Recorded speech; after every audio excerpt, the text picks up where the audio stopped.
অসম শিক্ষক নিযুক্তিৰ সৈতে জড়িত কমেণ্টত পোৱা এটা বহু বেছি গুৰুত্বপূৰ্ণ বিষয় আপোনালোকৰ সৈতে শ্বেয়াৰ কৰিম।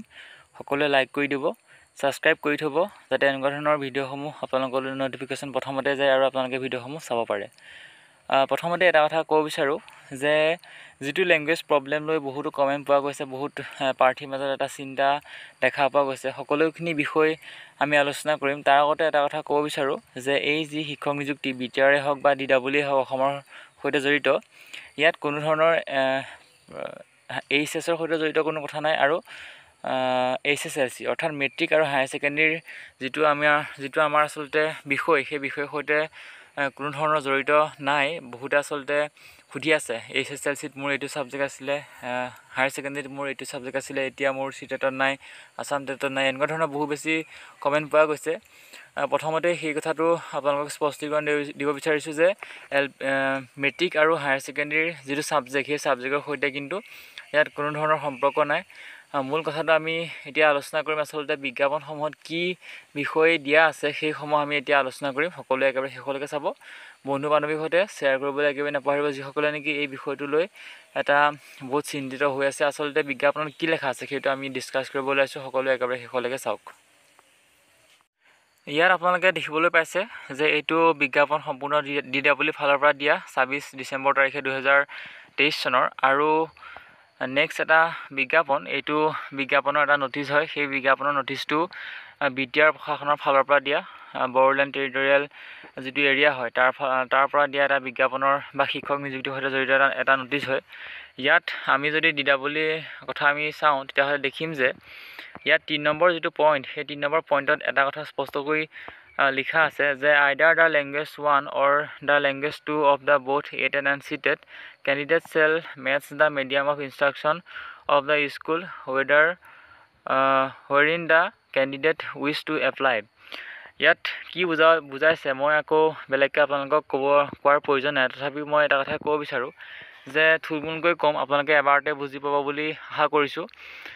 আপোনালোকে যদিহে আছাম টেট পাছ কৰিছে বা CTET পাছ কৰিছে, যদি আপোনালোকে আছামিজ মিডিয়াম স্কুল এখনত এপ্লাই কৰিব বিচাৰিছে, তেনেহ'লে আপোনালোকৰ আছাম টেটে হওক বা CTET হওক, দুটা যিটো ভাষা আছে সেই দুটা ভাষাৰ সৈতে স্কুলখনত যিখনত এপ্লাই কৰিব, সেই এপ্লাই কৰা যিটো ভাষা বা যিটো আচলতে লোকেল লেংগুৱেজ বা স্কুলখনত যিটো ভাষা চলি আছে, সেই ভাষাটোৰ সৈতে আপোনালোকৰ মিল থাকিব লাগিব।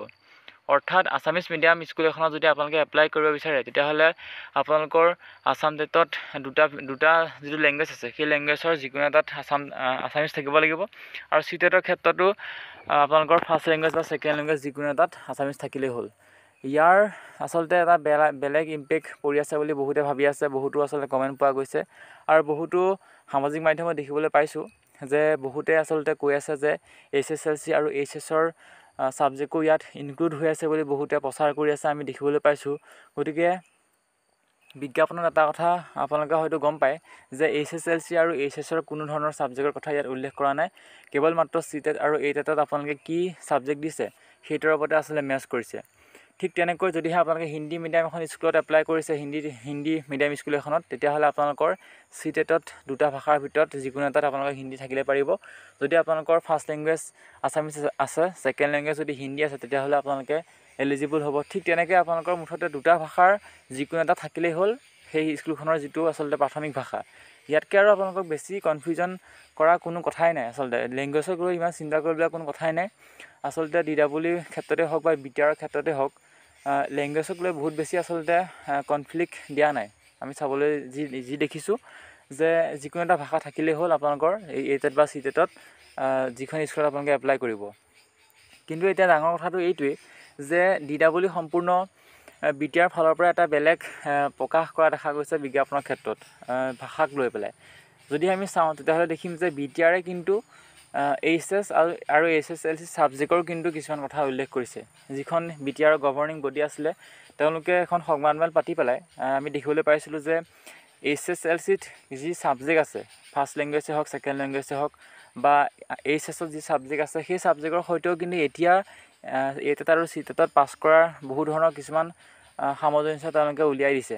গতিকে এইটো এটা প্ৰাৰ্থীসকলৰ কাৰণে বেয়া খবৰ বুলি ক'ব পাৰি, কাৰণ চাবলৈ গ'লে এইচএছত তেতিয়া কি লৈছিলে বা এইচএছএলচিত কি লৈছিলে, এতিয়া আচলতে এইটেট আৰু চিটেট উত্তীৰ্ণৰ ক্ষেত্ৰত দিয়াটো আচলতে বহুত বেছি ভাল কথা বুলি ক'ব নোৱাৰি। তথাপিও বিটিআৰ ফালৰ পৰা দেখা গৈছে যে HSLC first language, second language, এইচএছৰ ফাৰ্ষ্ট লেংগুৱেজ, ছেকেণ্ড লেংগুৱেজ, এনেকুৱা ধৰণৰ লেংগুৱেজৰ সৈতে এতিয়া এইটেট আৰু চিটেটৰ ক্ষেত্ৰত তেওঁলোকে সামঞ্জস্য কিছুমান দি দিছে।